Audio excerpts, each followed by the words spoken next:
In this video, I'm going to show you how you can easily add an appointment to your iPhone calendar. Be sure to watch the video to the very end so you don't make any mistakes.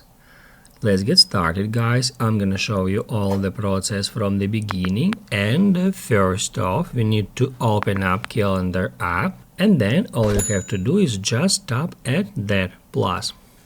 It allows us to add an appointment or an event to our calendar. First off, we need to enter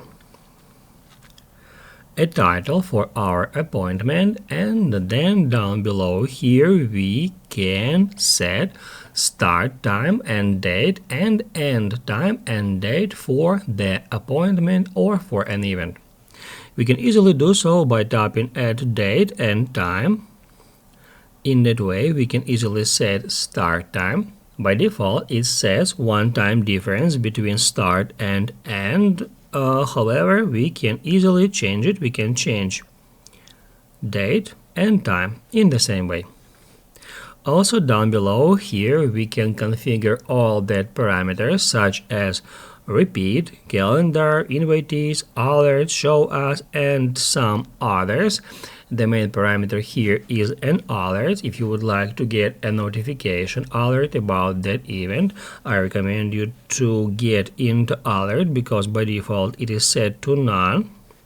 And that's where you can configure it. Let's say we can set it at time of event 5, 10, 15, 30 minutes before, and then up to 1 week before. I'm gonna select 1 day before, and I will get a notification 1 day before the event starts.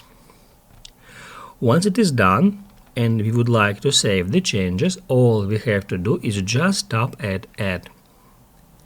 That will add an appointment or an event to your calendar. Here, as you can see now, two dates, 5 and 6 of January, marked with that gray dot. That's because in this day we have an appointment, and as we configure it, it takes 2 days.